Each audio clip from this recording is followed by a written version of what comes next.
Hi, my name is Tang. Today I will present the progress of my project detecting anomalies in satellite orbit data. I will walk you through three main parts: the background, which focuses on an overview of the project, the goals that I have outlined for this project to work towards, and the early results that I have been able to achieve so far. I will also briefly explain how I have achieved these results. With a growing number of satellites orbiting Earth, we need more effective methods to monitor them and make sure they continue to operate safely. Satellites often perform maneuvers to avoid potential collisions with other objects like space debris or other satellites. This means the satellites make adjustments in their orbits, which we need to track to prevent accidents and ensure that they function in an optimal way. However, the problem is tracking satellite movements can be challenging because of the huge amount of data involved, and we need to detect any deviations from expected paths in a timely manner. Satellite orbits are described by a set of parameters called orbital elements. They include Brownian mean motion, eccentricity, inclination, right ascension, and argument of perigee. These orbital elements give us information about the shape, orientation, and angle of the satellite's orbit. They typically remain in a predictable range. So, when we see large deviations from this range, that can indicate that a maneuver has been conducted, either to prevent a collision or for operational purposes. There are already some techniques to detect anomalous behaviors in satellite orbits, such as manual inspection, but these traditional techniques take a lot of time and can miss changes that are more subtle. This is why we need to develop more advanced methods to detect anomalies. This is where machine learning models can give us a better solution to this problem and improve the detection accuracy. For this project, I've chosen to use the XGBoost model for anomaly detection. It stands for Extreme Gradient Boosting and is a very powerful machine learning algorithm that does a great job handling large datasets and missing values, and can find complex patterns in the data. I've chosen it specifically for this project because it can work well with time series data and can capture subtle changes in satellite behavior. With XGBoost, we can predict the orbital element's future values and compare them to the observed values. This helps us see any significant deviations that indicate a satellite maneuver.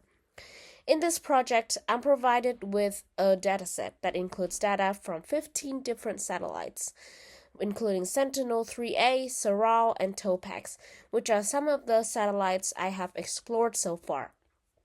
This data gives us the recorded orbital elements over time. Here we can see a historical record of each satellite's positions. So, when the XGBoost model is trained on this dataset, we can analyze the residuals and detect anomalous satellite behaviors.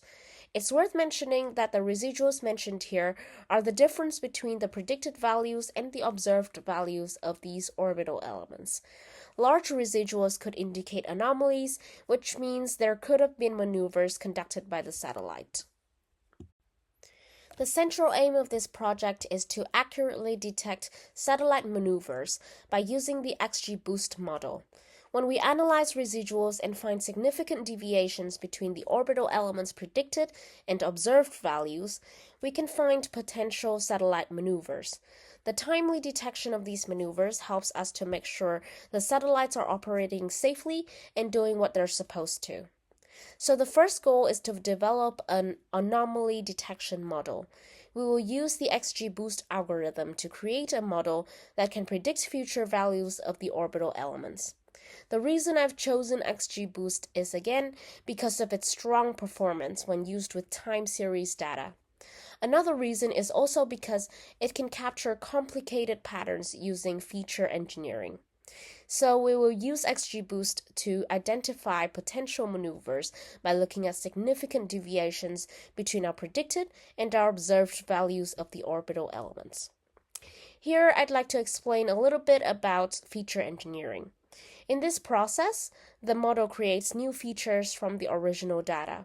This is done by creating lag features of the orbital elements, and this essentially helps the model capture the temporal dependencies. These lag features improve the model's ability to find complicated patterns that indicate a potential maneuver. And the next goal is to pre-process and analyze the satellite data. Here, I've worked with a dataset that has orbital elements for 15 different satellites, and each has features like eccentricity, inclination, and Brauer mean motion. I'm also provided with ground truth timestamps for the observed maneuvers, which I can use to validate how accurate the model's predictions actually are. The third goal is to refine and validate the XGBoost model. I can evaluate its accuracy by comparing the predicted and the observed values of the orbital elements, and then use this information to improve the model's performance. So to do this, I can experiment with different thresholds so that I can reduce false positives and improve the accuracy of the model's predictions. So, to sum it all up, this project's goal is to improve the monitoring aspect of satellite operations. By accurately predicting satellite maneuvers in a timely manner, the XGBoost model can tip off satellite operators quickly and make sure the satellites work as they should. Another central goal is to provide an alternative anomaly detection technique to the traditional methods, which are less efficient. In this next part, I will present the methods I've applied to this project and the early results I've been able to achieve so far.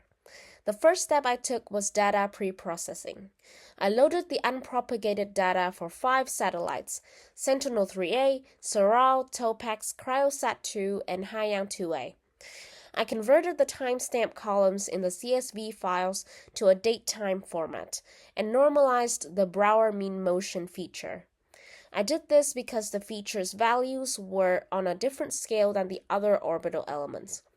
The normalization step ensured that these values wouldn't dominate the model training process and impact the accuracy. After this, I conducted feature engineering by creating lag features that allowed the model to capture temporal dependencies. This means that they added values from previous time steps and helped the model better predict future values of the orbital elements. I also aligned the start and end dates in the ground truth maneuver data with the timestamps in the dataset so that I could later validate the model's accuracy. Next, I did exploratory data analysis for each satellite so that I could better understand the distribution of the orbital elements. I created summary statistics for each feature and observed the variability in each feature. After this, I did visualizations for each feature using histograms, line graphs, and box plots. For example, the Brauer mean motion line graph for Sentinel-3A showed patterns and periodicity that indicated possible maneuvers. Here we also have the right ascension histogram showing us a relatively uniform distribution, which indicated a stable orbital path. After the pre-processing and EDA, I trained the XGBoost model by splitting the data into a training set and a testing set by the median date. This way, the training set contained data before this median date, and the testing set contained data on and after this date. I set up the model to predict future values of the Brauer mean motion. Then I used lag features to train the model, and I optimized it using parameters like learning rate, maximum tree depth, and early stopping to prevent overfitting. After the training step, I used the model to predict future values of the Brauer mean motion for the testing set and calculated the residuals, which are the difference between the predicted and the observed values. This is where I set some thresholds to mark significant deviations in the residuals as potential maneuvers. If the residuals were either above or below the thresholds I set, then they would be marked anomalous events. Now I will show you the early results that I've achieved from these steps. So for Sentinel-3A, the predicted maneuver timestamps aligned quite well with the observed maneuvers. The line graphs showed both the predicted maneuvers with the blue lines and the observed maneuvers with the orange lines. There are some places where these lines are in the same position, which means that the model has managed to capture the actual observed maneuvers. But for the Sorau satellite, we see more irregular patterns in the residuals and a mismatch in the predicted and the observed maneuvers. And this shows that the model struggled more with this satellite's data. I also did the feature importance analysis for Sentinel-3A, and it shows the most significant predictor was the first lag feature. This means that the recent historical values are very important when we're predicting Brauer mean motion. After looking at predictions for the different satellites, I could draw some comparisons of the model's performance on each satellite's data. I concluded that although the XGBoost model did detect some anomalies for the Sorau and the Topax satellites, it got more false positives compared to when it performed on the Sentinel-3A satellite. For the Topax satellite, the Brauer mean motion had a large decline in the beginning, but then it stabilized. This indicates that the model's performance varies a lot by each satellite's data. And so this XGBoost model needs some more tailored thresholds and some more tuning to perform better on the other satellites. So what I've been able to take away from these early results is that this XGBoost model has potential for anomaly detection for satellites with a more stable behavior, because the results so far are promising for the Sentinel-3A satellite. But I need more tuning to make the model work better for other satellites like Sorau and Topax. This is why, from this stage forward, my project will focus on fine-tuning the model for those satellites that have a higher residual variability. And I'll also be exploring additional methods to improve the accuracy and reduce false positives. So, to conclude, this project so far is a good foundation for developing an effective method of anomaly detection using the XGBoost model. By using a forecasting method and analyzing residuals on the time series data, I can detect maneuvers with better accuracy than manual inspection. And so far, I've seen how important it is to pre-process data properly, especially with feature engineering and normalization, so that I can improve the model's performance. My early results show a promising overlap with the ground truth maneuvers, so that indicates that this method can improve the satellite monitoring aspect of operations. So from this point on, I'm going to refine this model to reduce the false positives and improve the accuracy. I'm also going to explore some other anomaly detection methods and try to improve the performance on the other satellites. My goal is to develop an anomaly detection method that can help in monitoring satellite maneuvers. Thank you for listening.